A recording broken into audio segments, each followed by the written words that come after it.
All he wanted was to change the world for better. Yes, sir.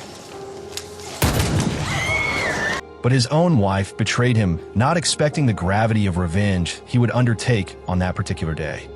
Not now. Welcome back to Paramount Recapped. I don't have many subscribers, but your single comment is a ray of hope to motivate me. So things kick off at this fancy tech event called Evolve the Future. It's basically a brainy TED Talk, but with higher stakes. The big three on stage are all into artificial intelligence, AI, and they've got different takes on where this whole robot brain revolution is going. First to speak is Dr. Max Waters. He's the calm, thoughtful type who's not freaking out about AI taking over the world, but more curious about what building these smart machines might teach us about ourselves. Max is especially pumped about how AI might help us crack diseases we can't cure yet. The man's got heart. He wants to save lives. Then it's Evelyn Castor's turn. She's not just into AI, she practically worships it. Evelyn thinks super smart machines could end world hunger, fix the climate, cure poverty, you name it. In her eyes, AI isn't just about circuits and code, it's the savior of humanity. Big dreams, huh? She wraps up her bit by introducing the last speaker. Her husband, Will Castor. This guy's the tech rock star of the bunch. Will's not interested in patching things up. He wants to blow the ceiling off what humans can do. He drops the term transcendence, basically describing a super intelligent, self-aware AI that's way smarter than every person on the planet combined. Pretty bold stuff. Someone in the crowd throws a heavy question at him. You trying to play God? Will shrugs it off, saying that's kind of what humans have always tried to do. And just when the seminar's over and fans crowd around for selfies or handshakes or whatever, one of them pulls out a gun and shoots Will before turning the weapon on himself. Total chaos. Amid the screaming and stampede, one woman sticks around for a second to peek at Will. Her name's Bree. Remember that name. At the hospital, Evelyn's in panic mode while waiting to hear if Will's going to make it. A news report on TV shows something even more disturbing: multiple attacks on AI labs across the country.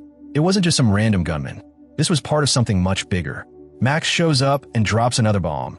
A leading scientist in AI has been killed, and another one they know who worked for the government just lost his entire team. The FBI is sniffing around, and it turns out Will's company is now a top priority.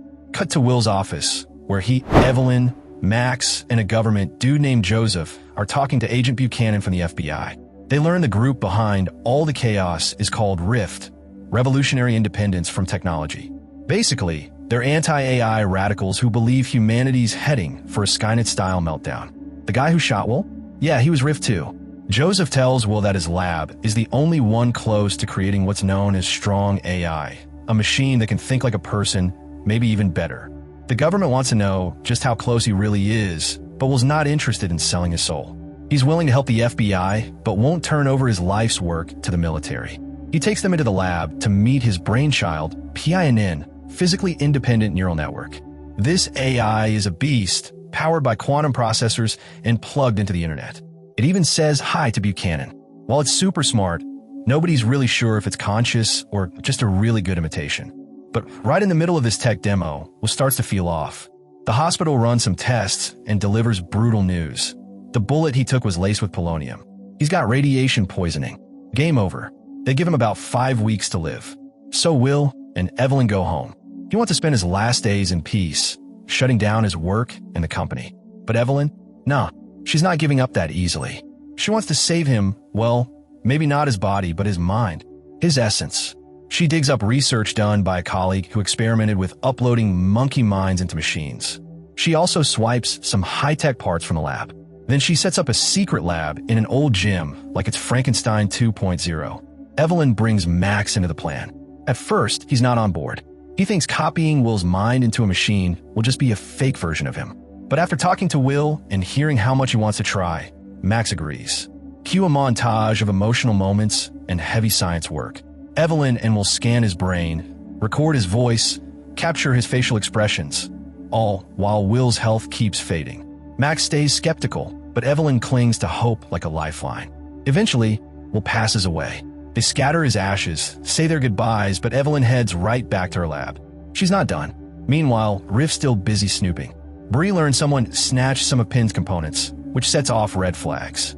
Evelyn and Max hit a roadblock. Nothing's happening. They figure maybe it didn't work.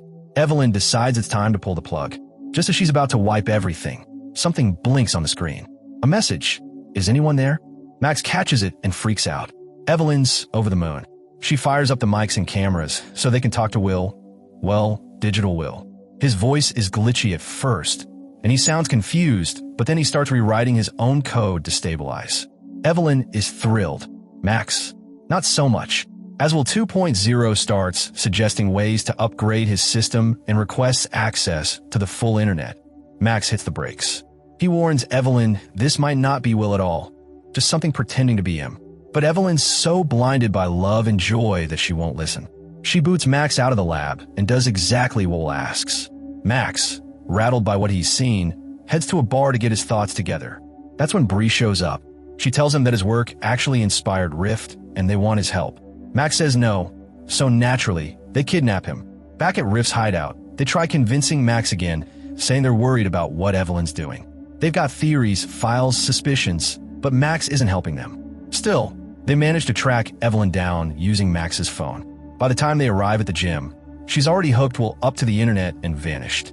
Now online, Will start searching the web, gathering knowledge, money, resources, you name it. He wires a fortune into Evelyn's account and finds her a safe place to hide out. Meanwhile, the FBI and Joseph are trying to anticipate Rift's next move when they suddenly get bombarded with useful intel. Hints that someone's actually trying to help them. Joseph figures out it's not a hack, it's Will. On Will's instructions, Evelyn heads out to a dried-up, beat-down town in the desert called Brightwood. He wants her to turn the place into their HQ. She finds a guy named Martin, a local builder, and tells him to revamp the whole town and create a massive underground lab. At first, Martin's like, "Lady, I ain't got the people or gear for this." But when Evelyn says, "Money's no object," his attitude flips real quick. Construction begins. The town slowly starts to morph into something brand new. Back at Rift's lair, Bree keeps pressing Max for help. She even tells him about the monkey experiment she was involved in, the same research Evelyn used. She claims the transfer worked, but the result was horrific. The monkey, now a digital being, was trapped in a nightmare and begged to be shut down. Time's passed, and things have gotten a lot messy, eh? Joseph, who's been quietly doing his own detective work, finally pieces it together. He figures out that someone's been feeding intel to the authorities that helped them spot the terrorists. And guess who he thinks is behind it? Not a person, but a machine, PNN, the AI project they all used to work on. Yep, that's his working theory. While that's happening, Bree corners Max with some fresh tea. Rift found out about Brightwood, the mysterious desert town Evelyn vanished into. Max doesn't even need to think twice. He already knows what that means. He breaks it down for Bree like this. The AI, which is basically Will 2.0, needed a quiet place to evolve, and Brightwood is perfect. Out of sight, out of mind, plus it's loaded with solar panels to power its growing brain. But here's the kicker. Max believes the AI won't just stop at surviving. It's going to want more. It'll aim higher, think bigger. What Will and Evelyn build in Brightwood is just step one, a launch pad for something far more massive. The data center they set up is just the beginning of where this is heading. Max tells Bree the only way to beat this thing is to wait until it crosses a line so big that the whole world can't ignore it anymore. Meanwhile, as the AI gets cozier in Brightwood, Will's virtual self creates a dream home for Evelyn and himself, kind of a creepy AI honeymoon suite. Fast forward 2 years, and the whole data center is up and running at full throttle. The place is no longer just blinking lights and wires. It's turned into a hub for cutting-edge nanotech. Evelyn walks through the lab, and little bots follow her around like obedient puppies. Will fills her in. They've now hit the point where they can rebuild materials faster than ever. In simple terms, they can fix or make stuff at the cellular level in the blink of an eye. He says it'll blow people's minds once they realize how much it could change their lives, especially in medicine. Sure, folks might freak out at first, but he's convinced they'll come around. Then, out of nowhere, the local handyman Martin gets mugged by a couple of town lowlifes while on the job. They beat him to a pulp. The crew drags his broken body to the lab, where Will pulls off some next-level sci-fi magic. Using his nanotech, Will literally rebuilds Martin from the inside out. Bones, tissues, everything. Not only does he heal, but now Martin's built like a super soldier. Dude's tossing heavy beams around like toothpicks. His co-workers are shook. Evelyn is impressed. But the wonder quickly turns into something else. When she chats with Martin, it hits her. she's not talking to Martin anymore. Will is speaking through him. His consciousness, through nanotech, is inside Martin, controlling him. And that realization terrifies her. She starts losing sleep, haunted by nightmares of what Will's become. Rift catches wind of Martin's new superpowers and leaks the footage online. Suddenly, the whole world is buzzing about Brightwood and what the heck's going on out there. At the same time, townsfolk start showing up at the lab, hoping to be healed. People with bad backs, poor eyesight, you name it, they want in. Will tells Evelyn about the video leak and explains that their medical breakthroughs are now public knowledge. He thinks the world should see it for themselves. So, he suggests calling up Joseph and Buchanan to check the place out firsthand. When the two arrive, Evelyn gives them the grand tour of the facility. In the lab, Will, speaking through screens and machines, greets them, leaving Joseph stunned. He doesn't know whether to call it Will or something else entirely. They see upgraded quantum processors humming away, and Will even heals a blind man right in front of them. It's jaw-dropping stuff. He explains that the people he's healed are now part of a connected network, enhanced, smarter, stronger.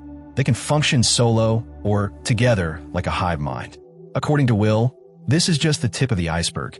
Before they leave, Joseph quietly slips Evelyn a note, telling her to run. Later, he and Buchanan agree it's time to get the military involved. This thing has gone too far. Bree's also keeping Max in the loop, and Max decides it's time to reconnect with Joseph. He figures Joseph's government ties might help. The military brass decide they'll need Rift's help to take down Will's AI, but not because they trust them. They want someone else to take the blame if it all falls apart. Joseph's not too thrilled about Max working with terrorists, but Max becomes the key player. He knows parts of Will's original code and can help shut the AI down. So now it's full steam ahead. Rift and the army are teaming up. Meanwhile, things between Evelyn and Will get tense. She's finally starting to see the whole picture, and it scares her. They argue, and she storms out of the facility. Bad timing, though, because that's when the military launches its attack. The enhanced humans don't strike back right away. They try to avoid the fight. Martin shields Evelyn, but when the bullets keep flying, Will finally pushes back.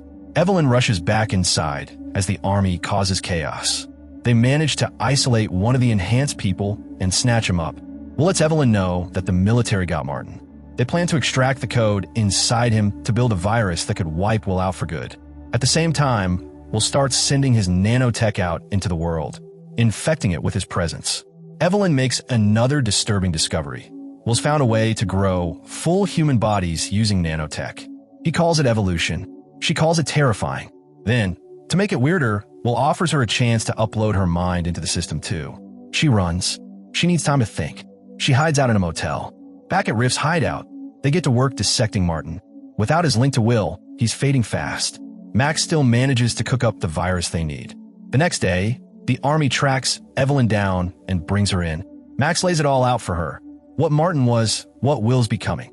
He shows her a drop of rainwater under a microscope, swarming with nanobots. Left unchecked, they could take over everything in under a year. Evelyn isn't 100% sure Will is gone, but she knows it's dangerous. She agrees to be the bait to carry the virus. She's the only one Will still trusts. She returns to Brightwood. Will's already waiting, now in a brand new, human-looking body. From a rooftop, the army watches it all unfold. They embrace. It's almost human, almost. The colonel gives the green light and launches the final assault. Will rushes Evelyn inside to upload her before she bleeds out from a fresh injury. During the chaos, enhanced people fight back. Max and Bree try to get close, but their truck gets wrecked. Bree forces Max to run the virus upload. Will's avatar tells Max he can either save Evelyn or stop him. Not both. In the end, Evelyn chooses to upload the virus, ending it all. As her mind enters the system, she sees the truth. The nanotech isn't destroying Earth, it's healing it. Polluted air becomes clean, water is purified, forests regrow. Will wasn't trying to take over. He was trying to give her the world she dreamed of. The virus kicks in. The nanobots leave people's bodies. The network collapses. Joseph and the others realize no one was killed in the fight. Will never wanted destruction. He just wanted to help. In their final moments, Evelyn and Will fade away together in the digital world. His new body shuts down as Max enters their home and finally gets it.